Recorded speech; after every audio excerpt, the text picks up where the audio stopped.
Olá, hoje nós vamos estudar os Salmos 81 a 85. Versículos 1 a 3 do Salmo 81. Jacó é uma designação para as 12 tribos de Israel, que serviam ao único Deus. No sétimo mês do ano israelita, Tisri, entre setembro e outubro, acontecia a última festa anual, com uma sucessão de celebrações. O mês começava com o toque das trombetas, continuava com o dia da expiação no 10º dia e celebrava a festa dos tabernáculos no 15º dia, quando a lua ficava cheia. A lua nova marcava o início das festividades, que terminavam com a lua cheia. A festa dos tabernáculos louvava a Deus pelo cuidado que ele teve com o povo durante a caminhada pelo deserto e também apontava para o reino vindouro. Versículos 5 e 6. Os salmos de Asaf frequentemente mencionam José como designação para Israel. Este cântico não se refere à pessoa histórica de José, e sim a Israel como descendência de José. O estabelecimento formal da lei ocorreu muito depois da morte de José e só depois que Israel saiu do Egito. A linguagem que não conhecia não se refere a um pronunciamento profético, e sim a comunicação direta entre Deus e o seu povo durante o êxodo. Israel ouviu e entendeu Deus. Embora o salmista não estivesse presente, os eventos do êxodo no passado foram claramente entendidos pela comunidade descendente. O Senhor libertou Israel do jugo da escravidão egípcia. Durante a servidão de Israel, sob Faraó, os trabalhadores usavam cestos para carregar tijolos e materiais de construção. Versículo 7. O esconderijo do trovão pode se referir ao aparecimento de Deus sobre o Monte Sinai, embora o trovão e o relâmpago fossem sinais frequentes da presença do Senhor. Versículo 8. Ouvir envolve obediência às instruções. Logo, uma pessoa não ouve realmente a Deus se não responder com obediência. Admoestar comunica a ideia de advertir e testificar. Se Israel tivesse dado ouvidos ao Senhor, teria experimentado vitória e prosperidade. Versículo 9. A advertência para não ter em Israel Deus estranho subentende que Israel não estava observando este mandamento fundamental. A solução divina para a situação de Israel pressupunha sua obediência. Versículo 10. Abre bem a boca e eu a encherei é uma figura de linguagem que significava que Israel teria satisfação completa de seus desejos se fossem fiéis ao Senhor. Versículos 11 e 12.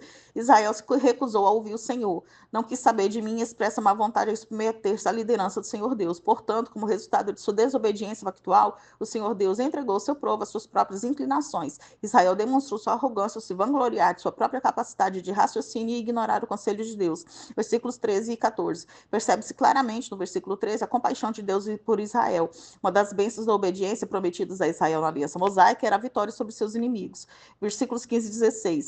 Os que aborrecem ao Senhor inclui qualquer pessoa ou nação que se recusa a dar-lhe ouvidos e seguir suas estipulações pactuais. O trigo mais fino e o mel que escorre da rocha são referências a Deuteronômio 32, versículos 13 e 14, e expressa o fato de que Israel seria uma terra fértil se houvesse obediência. Agora nós vamos estudar o Salmo 82.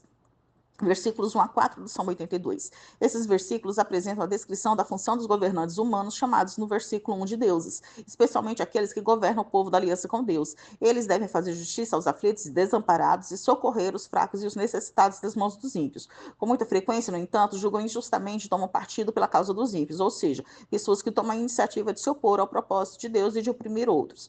As palavras do Salmo não especificam se os governantes são israelitas ou gentios que governam sobre Israel como Estado dominado, como nos impérios babilônico e persa. Os governantes são chamados para proteger os indefesos daqueles que podem oprimi-los. Certamente o povo de Deus deveria ter por alvo personificar isso de forma mais clara.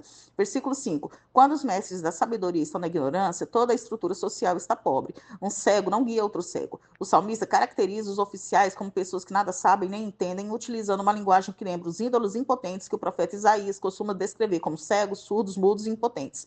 Quando os líderes governam injustamente, a ordem moral estabelecida por Deus, que sustenta a existência humana, é minada. Versículos 6 e 7. Os reis e juízes são estabelecidos unicamente pelo decreto de Deus. Deus, de fato, investe sua autoridade em líderes humanos pelo bem da estabilidade do universo. Porém, Deus pode revogar essa autoridade. Versículo 6 é citado por Jesus em João 10, versículo 34, confirmando a interpretação de que os deuses aqui se referem a seres humanos. No jogo de palavras, Jesus afirma que se os seres humanos podem ser chamados de deuses, certamente o Messias pode ser chamado de Deus. Homens e mulheres podem ser chamados de filhos do Altíssimo, criados por Deus para uma vida digna. Versículo 7.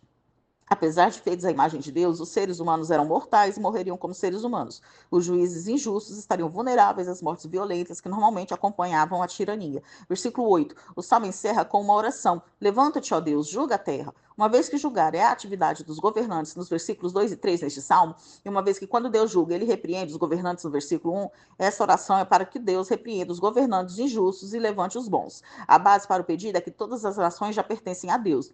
O Antigo Testamento contempla um Messias que trará todas as nações sob seu domínio e lançará a luz de Deus no coração desses povos e obterá um mundo dominado pela verdadeira justiça. Agora nós vamos estudar o Salmo 83, versículo 1 do Salmo 83. O âmago da aliança é a promessa de que Deus estaria com seu povo.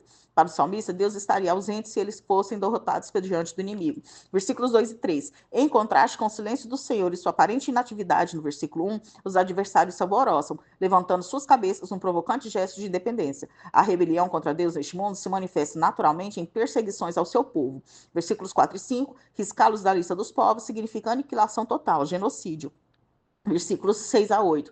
As nações aqui listadas se dividem em dois grupos. Os ismaelitas e os agarenos são sinônimos de Moabe e Edom. As demais nações compõem uma lista familiar dos piores inimigos de Israel, com exceção de Gebal, de quem pouco se sabe. A Assíria era uma inimiga por excelência, constituiu um braço forte, ou seja, deu o seu apoio com recursos e forças militares a Moabe e Amon, que são as nações conhecidas como filhos de Ló. Versículos 9 a 12. Numa imprecação ampliada, a lamentação invoca memórias da intervenção do Senhor Deus em duas grandes vitórias. Císera e Jabim foram derrotados por Débora e Baraque em Juízes 4, versículo 5. E a nação de Midian, inclusive Oreb, Zeeb, Zeb e Zalmuna, foi derrotada por Gideão em Juízes 6. As habitações de Deus é uma expressão que se refere à terra de Israel, onde o Deus, o pastor, estabeleceu suas ovelhas, o povo de Israel.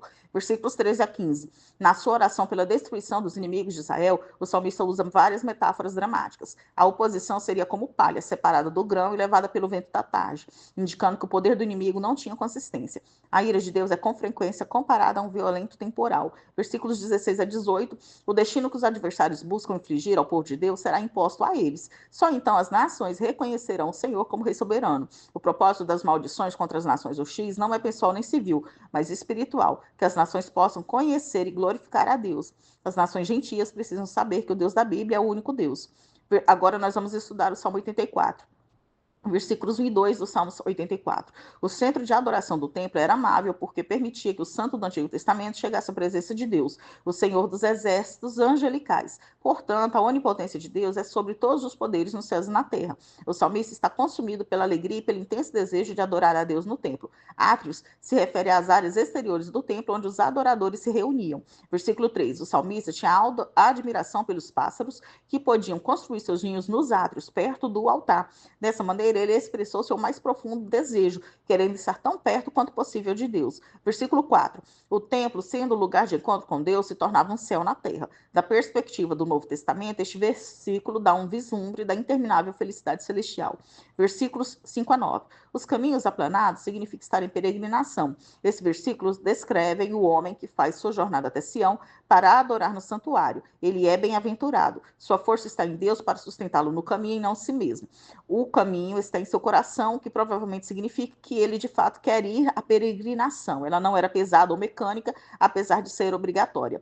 A localização do Vale Árido é desconhecida. Parece ter sido um lugar seco, mas o peregrino fiel o transforma em um manancial, o que provavelmente significa que o peregrino se delicia nesse vale como se fosse bem regado, feliz por estar a caminho. Esses peregrinos vão de força em força, ou seja, continuam encontrando novos níveis de força para a jornada, até que um deles aparece diante de Deus em Sião.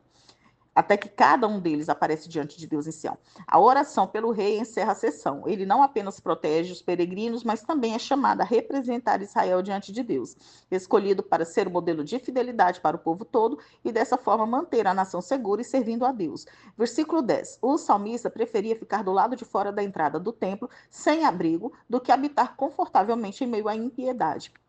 Versículo 11. A metáfora que compara Deus ao sol o louva como a fonte da luz e da energia. Deus ilumina, revigora, aquece e sustenta a vida como o sol. Ele protege e defende a todos que confiam como um escudo. Agora nós vamos estudar o Salmo 85, versículos 1 a 3 do Salmo 85. Os verbos nesta sessão estão no tempo passado, olhando para o que Deus fez pelo povo anteriormente. Favoreceste a terra, ou seja, a fez produzir colheitas abundantes para sustentar seu povo. Restauraste a prosperidade de Jacó, depois de ter disciplinado seu povo por causa da infidelidade. A expressão do furor da tua ira te desviaste Significa que Deus perdoou o seu povo depois que eles se arrependeram da séria infidelidade e apostasia. Deus fez isso no passado por seu povo porque ele é infinitamente bom. Versículos 4 a 7. Essa sessão apela à misericórdia que Deus declarou e mostrou, e nela o povo pede que o Senhor os restabeleça, ou seja, retire a ira que está sobre eles, pois o fato de Deus estar para sempre irado contra o seu povo contrariaria seu caráter revelado. Por isso, o povo ora para que o Senhor mostre misericórdia e conceda salvação. A específica salvação é para Deus retirar sua ira, perdoar ao seu povo coletivamente e vivificar a nação, ou seja, renovar o compromisso do povo com a aliança e tornar a terra frutífera. Versículo 8. A linguagem do Salmo vinha falando como uma unidade, como uma comunidade até este ponto. Agora fala da individualidade, como um só indivíduo. A palavra hebraica aqui traduzida por paz é shalom, e ela indica saúde e integridade. E tal como misericórdia é um termo intimamente associado à aliança. Deus promete a restauração de um relacionamento íntimo com seu povo, com seus santos, ou seja, aqueles que são os objetos do amor de Deus segundo a aliança. Versículo 9. A glória é a presença especial de Deus com seu povo. A habitação da glória é um presente ao povo de Deus, cujo objetivo é promover a verdadeira piedade. Versículos 10 a 13. O salmo termina com a expectativa confiante de que Deus ouvirá a oração do povo e dará o que pedem. A graça e a verdade se encontraram, ou seja, em Deus elas estão em harmonia. A justiça de Deus aqui é seu caráter confiável de que manterá suas promessas e que por isso garante a paz. A justiça e a paz se beijaram como a saudação afetuosa de parentes. O versículo 11 do Salmo 85 mantém a imagem da saudação, com a sua figura da verdade brotando e da justiça olhando para baixo. Porque o Senhor tem esse caráter, o povo pode confiar que Deus honrará suas promessas. Por isso, o Senhor dará o que é bom, ou seja, a terra produzirá o seu fruto de colheitas abundantes. Tal confiança tem por base a própria justiça de Deus. O Deus de Israel mantém suas promessas ao seu povo e lhes perdoa e os renova quando eles o buscam. Nós terminamos aqui o estudo dos Salmos 81 a 85.